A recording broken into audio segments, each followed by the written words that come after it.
ನಮಸ್ಕಾರ, ಎಲ್ಲರಿಗೂ ಸ್ವಾಗತ. ಕಿಡ್ನಿ ಸ್ಟೋನ್ಸ್ ಅಂದರೆ ಮೂತ್ರಪಿಂಡದ ಕಲ್ಲುಗಳು.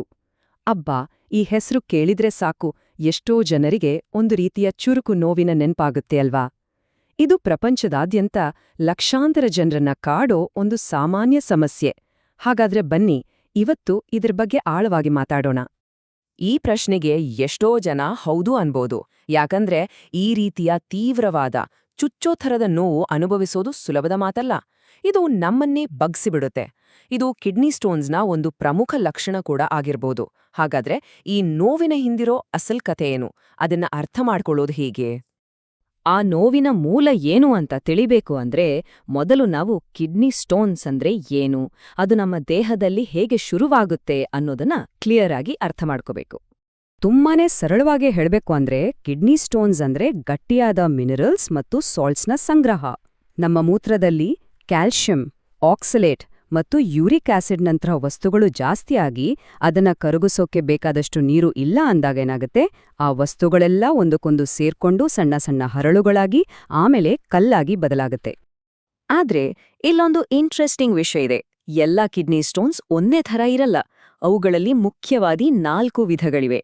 ಯಾವ ಥರದ ಕಲ್ಲು ಅಂತ ತಿಳ್ಕೊಳ್ಳೋದು ಅದರ ಚಿಕಿತ್ಸೆಗೆ ಮತ್ತು ಅದನ್ನ ಮತ್ತೆ ಬರದಂತೆ ತಡೆಯೋಕೆ ತುಂಬಾನೇ ಇಂಪಾರ್ಟೆಂಟ್. ಈ ಚಾರ್ಟ್ ನೋಡಿ ನಿಮಗೆ ಕ್ಲಿಯರ್ ಆಗಿ ಗೊತ್ತಾಗತ್ತೆ.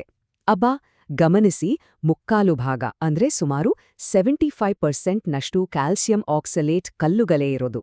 ಇದು ಅತಿ ಸಾಮಾನ್ಯ ವಿಧ.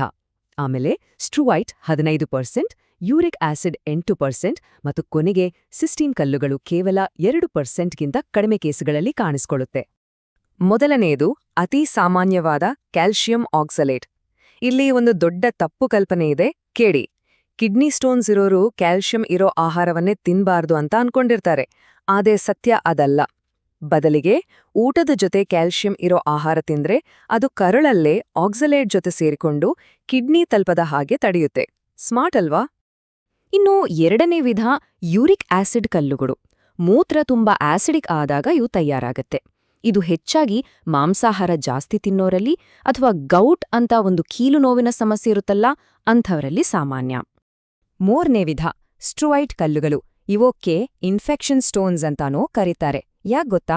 ಯಾಕಂದ್ರೆ ಇವು ಹೆಚ್ಚಾಗಿ ಮೂತ್ರನಾಳದ ಸೋಂಕಿನ ಅಂದ್ರೆ ಯುಟಿಐ ನಂತರ ಉಂಟಾಗತ್ತೆ.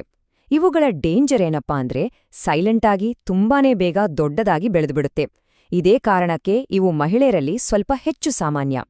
ಕೊನೆಗೆ ಸಿಸ್ಟೀನ್ ಕಲ್ಲುಗಳು. ಇದು ತುಂಬಾ ರೇರ್. ನಮ್ಮ ಆಹಾರದಿಂದಾಗ್ಲಿ ಇನ್ಫೆಕ್ಷನ್ನಿಂದಾಗ್ಲಿ ಬರೋದಲ್ಲ, ಬದಲಾಗಿ ಇದು ಸಿಸ್ಟಿನೂರಿಯಾ ಅನ್ನೋ ಒಂದು ಜೆನೆಟಿಕ್ ಅಂದ್ರೆ ಆನುವಂಶಿಕ ಕಾಯಿಲೆಯಿಂದ ಬರುತ್ತೆ.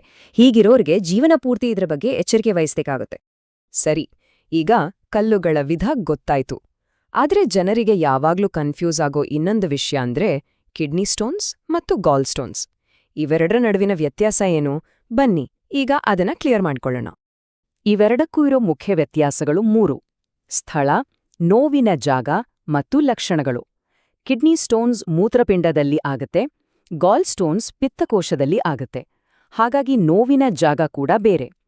ಕಿಡ್ನಿ ಸ್ಟೋನ್ಸ್ ನೋವು ಬೆನ್ನು ಪಕ್ಕದಲ್ಲಿ ಬಂದ್ರೆ, ಗಾಲ್ ಸ್ಟೋನ್ಸ್ ನೋವು ಹೊಟ್ಟೆಯ ಮೇಲಿನ ಬಲಭಾಗದಲ್ಲಿ ಬರುತ್ತೆ.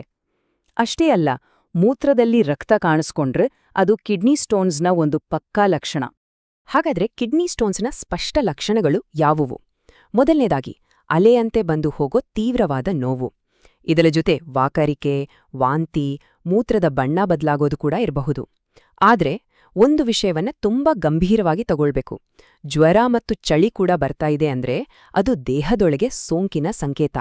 ಅಂಥ ಸಮಯದಲ್ಲಿ 1 ನಿಮಿಷನೂ ತಡ ಮಾಡಬಾರ್ದು, ತಕ್ಷಣ ವೈದ್ಯರನ್ನ ಭೇಟಿ ಮಾಡಬೇಕು. ಸರಿ, ಲಕ್ಷಣಗಳು ಕಾಣಿಸಿಕೊಂಡು ಈಗೇನ್ ಮಾಡೋದು? ಹೆದರಬೇಕಾಗಿಲ್ಲ. ವೈದ್ಯರು ಇದನ್ನ ಹೇಗೆ ಪತ್ತೆ ಮಾಡ್ತಾರೆ ಮತ್ತು ಇದಕ್ಕೆ ಏನೆಲ್ಲ ಚಿಕಿತ್ಸೆಗಳು ಲಭ್ಯವಿದೆ ಅಂತ ಈಗ ನೋಡೋಣ. ಚಿಕಿತ್ಸೆ ಅನ್ನೋದು ಕಲ್ಲಿನ ಸೈಜ್ ಮತ್ತು ವಿಧದ ಮೇಲೆ ನಿಂತಿರುತ್ತೆ. ಮೊದಲು ಸಿಟಿ ಸ್ಕ್ಯಾನ್ ಅಥವಾ ಅಲ್ಟ್ರಾಸೌಂಡ್ ಮಾಡಿ ಪಕ್ಕಾ ಮಾಡ್ಕೋತಾರೆ. ಕಲ್ಲುಗಳು ಚಿಕ್ಕದಾಗಿದ್ರೆ, ಜಾಸ್ತಿ ನೀರ್ ಕುಡಿದ್ರೆ, ನೋವಿನ ಮಾತ್ರೆ ತಗೊಂಡ್ರೆ ಸಾಕು, ಅವೇ ಹೊರಟೋಗುತ್ತೆ. ಒಂದು ವೇಳೆ ಕಲ್ಲು ದೊಡ್ಡದಾಗಿದ್ರೆ ESWL ಅಂದ್ರೆ ಶಬ್ದ ತರಂಗಗಳನ್ನ ಬಳಸಿ ಕಲ್ಲನ್ನ ಪುಡಿ ಮಾಡೋದು ಅಥವಾ ಯುರೇಟೆರೋಸ್ಕೋಪಿ ಅನ್ನೋ ವಿಧಾನಗಳೂ ಇವೆ. ಇನ್ನು ಅತೀ ದೊಡ್ಡ ಕಲ್ಲುಗಳಿಗೆ ಸರ್ಜರಿ ಕೂಡ ಬೇಕಾಗಬಹುದು. ಇಂತಹ ಚಿಕಿತ್ಸೆಗಳಲ್ಲಿ ಅನುಭವ ಅನ್ನೋದು ತುಂಬಾನೇ ಮುಖ್ಯವಾಗುತ್ತೆ. ಯೋಚನೆ ಮಾಡಿ, 30 ವರ್ಷಕ್ಕೂ ಹೆಚ್ಚು ಅನುಭವ ಇರೋ ತಜ್ಞರು ಚಿಕಿತ್ಸೆ ಕೊಟ್ರೆ ರಿಸಲ್ಟ್ ಎಷ್ಟೊಂದು ಚೆನ್ನಾಗಿರುತ್ತಲ್ವಾ? ಅಂತಹ ಪರಿಣತಿ ಉತ್ತಮ ಫಲಿತಾಂಶವನ್ನ ಖಚಿತಪಡಿಸ್ತೆ. ಚಿಕಿತ್ಸೆಗಿಂತ ತಡೆಗಟ್ಟೋದು ಯಾವಾಗ್ಲೂ ಬೆಸ್ಟ್ ಅಲ್ವಾ? ಹಾಗಾದ್ರೆ ಬನ್ನಿ ನಮ್ಮ ಕೊನೆಯ ಆದ್ರೆ ಅಷ್ಟೇ ಇಂಪಾರ್ಟೆಂಟ್ ಸೆಕ್ಷನ್ಗೆ.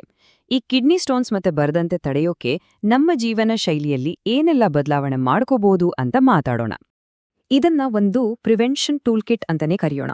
ಇದರಲ್ಲಿರೋದು 4 simple rules. ಮೊದಲನೇ ಮತ್ತು ಅತಿ ಮುಖ್ಯವಾದದ್ದು ನೀರು ಮತ್ತು ನೀರು. ದಿನಕ್ಕೆ ಕನಿಷ್ಠ 8ರಿಂದ 12 ಗ್ಲಾಸ್ ನೀರು ಕುಡಿಯಲೇಬೇಕು. ಇದರ ಜೊತೆ ಊಟದಲ್ಲಿ ಉಪ್ಪು ಮತ್ತು ಮಾಂಸಾಹಾರವನ್ನ ಕಡಿಮೆ ಮಾಡಬೇಕು. ಮತ್ತು ನೆನ್ಪಿಡಿ, ಕ್ಯಾಲ್ಸಿಯಂ ಸಪ್ಲಿಮೆಂಟ್ಗಳ ಬದಲು ಆಹಾರದಿಂದಲೇ ಪಡೆದರೆ ಉತ್ತಮ.